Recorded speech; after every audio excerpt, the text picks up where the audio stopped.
Hi, it's me, Mario. I have a 25-minute drive ahead of me, and nobody is available to take a call. So I figured I would make a video to help me pass the time. And also, I've been giving out the same pep talk pretty repetitively at my workplace, and I figured, well, there must be some value here if I feel the need to repeat myself. And I figured, why not post it on the internet? Because if I feel the need to share it with my coworkers, I feel like someone on the internet might benefit from it too. So the first piece of advice, wise counsel I want to give out is in regards to sales. Not really Jesus related at all, but it's in regards to sales. And I have two and a half very critical pieces of advice that I would give to anybody in a sales position, or especially if you're just starting off in sales. My first piece of advice is to realize that people are not buying a product, people are buying you. They're buying your personality. They want to buy from a friend. Okay, nobody wants to buy from a stranger. They want to buy from a good old buddy, old pal. They want to support a small business. People want to buy from a friend. So, in cases where you don't really like the product that you're selling, you can get a little icky. Ideally, you would find a product that you like selling, whether that's a service or an item or whatever the case may be, medical device, medicine, whatever. Yeah, obviously you want to sell the value. You want to let people know what it is that they will be purchasing. However, they want to know about you. They want to know why you're endorsing it. They want to know why you chose this job. They want to know what got you to talk about this to begin with. They want to know what about them made them so special that you want to talk about this product with them specifically. People want to buy from their friend. So, and how do you become friends with someone? You got to see them, you got to hear them, and you got to understand them. Now, that's the part that gets tricky. You can make a whole video on seeing, hearing, and understanding people all on its own. But the second you figure out how you can see, hear, and understand people as efficiently and as quickly as possible, the quicker you will make that connection. Hopefully, you'll get a lifelong friend out of it. But at the very least, you'll get a sale. So, that's my first piece of sales advice. My second piece of sales advice is to act like you don't need the sale. The second you start acting desperate, people sense fear and they feel like a pawn. They feel manipulated. They feel used. And nobody wants to be made to look like the dumber person. Which leads me to point 05. My second and a half point is that, in my opinion, human psychology, people want to lightweight be smarter than you. They want to feel smarter than you. They want to, at the very least, be able to say that they helped you in some way, shape, or form. And that is lovely. How can you provide that service to somebody? Act dumb. Act dumb. Act dumb. Give people the opportunity to showcase their skills, their talents, their abilities. That kind of goes back to point number one of being able to see, hear, and understand people. Let people talk. Let people be. Let people do what people do, because they will.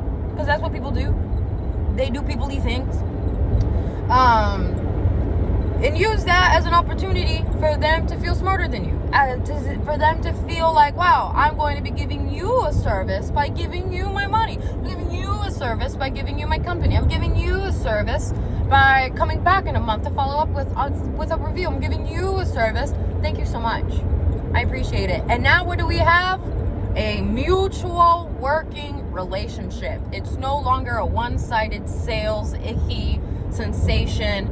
It's no longer a one-sided I'm the savior sales sensation. No, it was two people getting to know one another, getting to see what makes the other person tick, and both of them solving problems at the same time. That is how you make the most effective sale, the most effective customer. You keep them long term, and you build the strongest foundation for a client relationship. That is my advice when it comes to sales. The other pieces of advice that I've been giving out in the workplace has got to do with faith. Faith in many regards, but faith in the unknown, faith in finances, faith in just taking leaps of faith. And to that I say, just because we are smart and we reality. And we are intelligent enough to spot patterns and recognize patterns in human nature. Does not mean that our God cannot work miracles in the ordinary. God can do the extraordinary within the regular, mundane, ordinary.